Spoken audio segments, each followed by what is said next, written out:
बदतरीन हमला किया गया है पाकिस्तान की सिक्योरिटी फोर्सेस पर। गुज़श्ता 24 घंटों में ये तीसरा इंसिडेंट है पाकिस्तान की सिक्योरिटी फोर्सेस पर खारजियों के हमले का। हमारा एक पाकिस्तान के कुछ तबका कोई बात कर रहा है, कुछ तबका कोई बात कर रहा है, तो उनको स्पेस मिलती है अपनी मर्जी करने की। फिर वो ड्यूरल लाइन की बातें नहीं करते हैं और बातें नहीं कर रहे हैं। सिक्योरिटी काउंसिल में जितने भी वो बैन है पाकिस्तान के इंडिविजुअल टेरिस्ट में पाकिस्तानी सबसे ज्यादा हैं। ये कैसी बातें कर रही हैं आप? बात इतनी जल्दी खत्म होने वाली नहीं है, ये लहर इतनी जल्दी खत्म होने वाली नहीं है, क्योंकि जब तक अफगानिस्तान में दहशतगर्दों की नर्सरियां मौजूद रहेंगी, वहां पर दहशतगर्दों को तैयार किया जाता रहेगा। जब हमारे पाकिस्तानी जो बच्चे हैं उनका खून जो है अफगानिस्तान के हाथों नहीं बहाया जा रहा। आज जो है वो टीटीपी की तश्कीलें जो आती हैं उसमें से 70% अफगानी होते हैं। ये पाकिस्तान की कुर्बानियों का सिला आपको दिया जा रहा है। तब तक नहीं होगा जब तक आप अपना हाउस इन ऑर्डर नहीं करेंगे, जब तक आप एक दूसरे के गिरेबान फाड़ना छोड़ देंगे। जैसा कि आपने देखा कि किस तरह से खबरें सामने निकल के आ रही है कि 5 सितारे का एक बयान काफी ज्यादा वायरल हो रहा है, जिसमें वो खुद अपने मुंह से कबूल रहा है कि हमने तालिबान वालों को पाला, हमने तालिबान वालों को हमले धमाके कराना सिखाया और ये हमले धमाके जो है ये हम ही पर भारी पड़ रहे हैं। पिछले कई दिनों से पाकिस्तान भर के अंदर कहीं बीएलए जो है हमले कर रहा है, कहीं टीटीपी हमले कर रहा है। अभी कुछ दिन पहले, एक दिन पहले बीएलए ने किया था, अब कल रात खबरें आ रही हैं टीटीपी वालों ने कर दिया।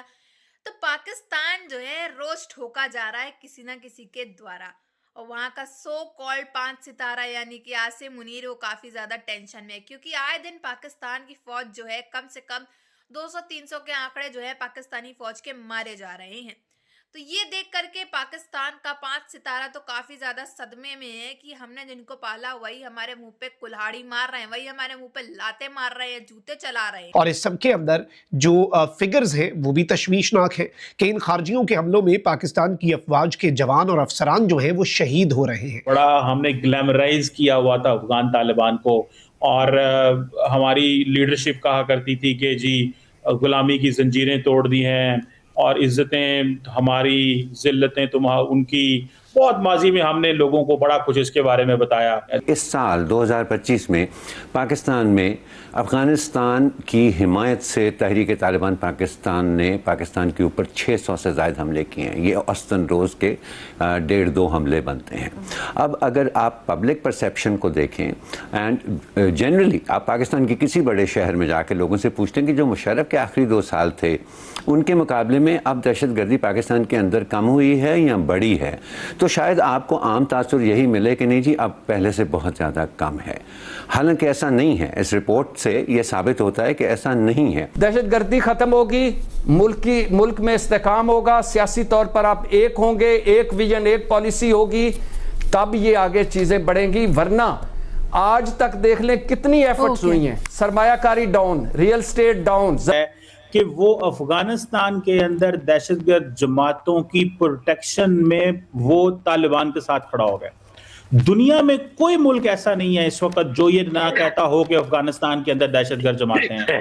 इंडिया अकेला मुल्क ऐसा है जो ये कह रहा है कि जनाब आप तालिबान को मेन स्ट्रीम करें, वो दहशतगर्दों को पनाह दे के बैठे हुए हैं। वहां पे यूएन सिक्योरिटी काउंसिल हो, मॉस्को फॉर्मेट हो, कोई क्वाड्राइपार्टाइट स्टेटमेंट्स हो रशिया की। हमारा एक पाकिस्तान के कुछ तबका कोई बात कर रहा है, कुछ तबका कोई बात कर रहा है, तो उनको स्पेस मिलती है अपनी मर्जी करने की। फिर वो ड्यूरल लाइन की बातें नहीं करते हैं और बातें नहीं कर रहे हैं। सिक्योरिटी काउंसिल में जितने भी वो बैन है पाकिस्तान के इंडिविजुअल टेरिस्ट में पाकिस्तानी सबसे ज्यादा हैं। ये कैसी बातें कर रही हैं आप?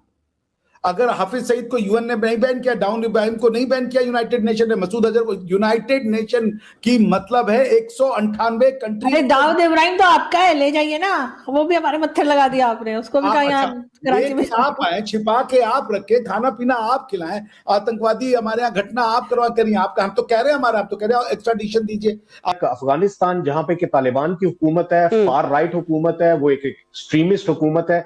जब उस कंट्री की बात की जाती है तो इस तरफ हमारा जो ईस्टर्न नेबर है भारत, उसमें भी तो एक फार राइट हुकूमत है, एक एक्सट्रीमिस्ट हुकूमत है। बस इस तरफ हमें इस्लाम की एक्सट्रीमिस्ट हुकूमत नजर आती है वेस्टर्न साइड। जो है वो टीटीपी की भी हमायत की और अफगान तालिबान की भी इसमें हमायत की। और मेरा ख्याल है कि जब पाकिस्तान के प्राइम मिनिस्टर शहबाज शरीफ साहब ने तुर्कमानिस्तान में ये अफगानिस्तान के हवाले से बात की, तो भारत को साथ लिंक करना चाहिए था कि ये भारत की वजह से जो तालिबान को जो शय मिल रही है और सपोर्ट मिल रही है, अब इंडिया को अपनी पोजीशन को क्लियर करना है कि वो क्या टीटीपी के साथ है, वो अलकायदा के साथ है, वो तालिबान के साथ है, वो क्या चीज है। मेरा ख्याल है इंडिया के हवाले से पोजीशन क्लियर होना जरूरी है कि तालिबानी सोच अफगानिस्तान के अंदर एक माइनॉरिटी सोच है और वो बड़े इस बारे में पक्के हुआ करते थे। अब आप इस बात को अंदाज़ा लगाएं कि अगर उनकी बात हम दुरुस्त मान लें तो अगर एक माइनॉरिटी सोच अफगानिस्तान में वो अपने आसपास अपने हमसाया मुल्क के अंदर इतनी ज़्यादा कार्रवाइयाँ कर सकती है, इतना गदर मचा सकती है जितना कि इस साल टीटीपी ने मचाया है पाकिस्तान के अंदर, तो अगर ये 23,000 मदारिस जो अभी तालिबान वहाँ पर चला रहे हैं वो कल को 50,000 हो गए और एक दो नस्लें उस तालीमी निज़ाम में से गुजर गईं, और ये खाली पाकिस्तान की जिम्मेदारी नहीं है। और जो गलती अमेरिका ने पहले की थी कि जब उनको अपने मकासद हल हो गए वो सब कुछ समेट के चले गए कि जी अब हमारा इससे कोई ताल्लुक नहीं है। मुझे याद है कि 2001 में उस वक्त रिक इंडरवर्थ जब उनके उनके सेक्रेटरी हुआ करते थे स्टेट डिपार्टमेंट के, उनसे हमारी एक मुलाकात हुई थी और मैंने पॉइंटेडली उनसे पूछा था कि जी आप तो सब कुछ लपेट के आ गए हैं, पीछे सब कुछ समेटना पाकिस्तान को पड़ रहा है। तो उनका बड़ा खरा सा जवाब था कि जी हमारा काम नेशन बिल्ड का शिकार है। अब पाकिस्तान को चाहिए कि इसको एक स्टेप आगे, इसको नेक्स्ट लेवल पर लेकर जाएं और दुनिया को एंगेज करें, उनको ये बताएं कि ये एक लोकलाइज्ड खतरा नहीं है, यहाँ ये सिर्फ पाकिस्तान को खतरा नहीं है। वो यूएन की रिपोर्ट के अंदर भी बड़ी क्लियरली कहा गया है कि this is a global threat. तो अब इससे निमटना कैसे है, और इस तरह से एक वाइडर इंटरनेशनल एंगेजमेंट की तरफ अपनी सारी जो है वो एफर्ट्स, अपने डिप्लोमेटिक एफर्ट्स जो हैं उनको वो फोकस करें, ताकि जो तरीकाकार तय हुई है उस डिप्लोमेटिक पॉलिटिकल स्पेस वैक्यूम को हमें फिल करना चाहिए अफगानिस्तान के अंदर, और वो वैक्यूम को फिल करने के अंदर एक ब्लैंकेट सपोर्ट तालिबान को दे रहे हैं। तो ये मैं समझता हूँ इसके हवाले से इंटरनेशनल कम्युनिटी को हमें सेंसिटाइज करना चाहिए, आगाह करना चाहिए। और जो आज इन्होंने एक मजाक किया है, इंटरनेशनल कम्युनिटी देख रही है। देखिए इंडिया एक बड़ा मुल्क है, 1.4 बिलियन पॉपुलेशन, बड़ा इंग्लिश मीडिया है, तो लोग वहां पे न्यूज मीडिया को देखते हैं। तो एक तो ये एक्सपोज हुए थे मई की जंग में, जब सारा टाइम इंडियन मीडिया अब ये दोबारा से और ये मुसलसल एक्सपोज ही होते जा रहे हैं दुनिया भर में। सुमेरा, आप कुछ ऐड करना चाह रही हैं? बिल्कुल जी, बिल्कुल। मेरा बल्कि बाकी भी हमारे साथ वर्दी डिप्लोमैट्स जो है वो डिप्लोमेटिक रेल्म्स को कवर करते रहे हैं, स्टूडेंट्स ऑफ डिप्लोमेसी हैं।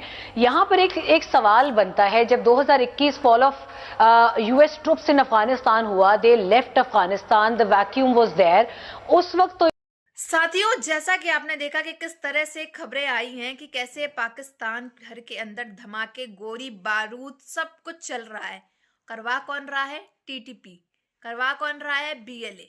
इन लोग ने पंगे ही इतने ले लिए हैं बीएलए टीटीपी वालों से कि अब जो है पाकिस्तान को ये सब झेलना पड़ रहा है। पाकिस्तान का सो कॉल्ड फील्ड मार्शल, 5 सितारा फटीचर जो भी है, सीडीएफ बन गया। अब तो सऊदी अरब में बैठ के सीडीएफ का पद पे उसको जश्न में ये सब किया जा रहा था, उसका वेलकम किया जा रहा था, कोई पद दिया जा रहा था। और वहाँ दूसरी तरफ पाकिस्तान भर के अंदर जो है धमाके, हमले, ये सब हो रहे थे। ये 5 सितारा किसी काम का नहीं है। इस 5 सितारे की वजह से पाकिस्तान की जो फौज है वो पहले कमजोर थी, अब तो और कमजोर होती चली जा रही है। कई तो ऐसे है वो डर के मारे सरेंडर भी कर दे रहे हैं कि अब हमारे बस की तो नहीं है, हमको तो अपनी जान प्यारी है। क्योंकि बांग्लादेश भी अब जो है वो आतंक मचाए पड़ा है, आप जानते हो। अब दूसरी तरफ बात की जाए पाकिस्तान की, जो पाकिस्तान के हालात काफ़ी ज़्यादा बदहाल है, ये तो आप जानते ही होगी कि ऐसे कंगाली है, भिखमरी है, वहाँ पे भिखारिस्तान कहा जाता है पाकिस्तान को। अब हमले, धमाके, गोली बारूद ये सब हो करके कितना दुर्घटना जो है वहाँ पे इतनी आए दिन हो रही है, इसके बाद से हालात और बदहाल होते चले जा रहे हैं। एक तो ये सब हो रहा है, पाकिस्तानी फौज मारी जा रही है, रोज कम से कम 300-400 की संख्या में पाकिस्तानी फौज मार रही है। इनके न्यूज़ चैनल्स पे खबरें दिखाते नहीं है कि टीटीपी ने हमला कर दिया, कि बीएलए ने हमला कर दिया, कुछ भी नहीं दिखाएंगे, बस प्रोपेगेंडा लगा देंगे। भारत ने, रॉ ने करवाई साजिश, रॉ ने ये किया, रॉ ने वो किया, और रोना गाना अलग ही चलता है और फालतू के बयान देते रहे फिरते हैं कि हमने इतने को मारा, हमने उतने को मारा। बट मारते ये लोग किसी को नहीं है, खुद अपने मरवा के चले आते हैं। Sorry for the words, but सच्चाई तो साथियों यही है ना। आपकी क्या राय है कमेंट बॉक्स में जरूर बताइएगा। अगर आपको हमारी वीडियो अच्छी लगी है तो please like, share and comment and subscribe please.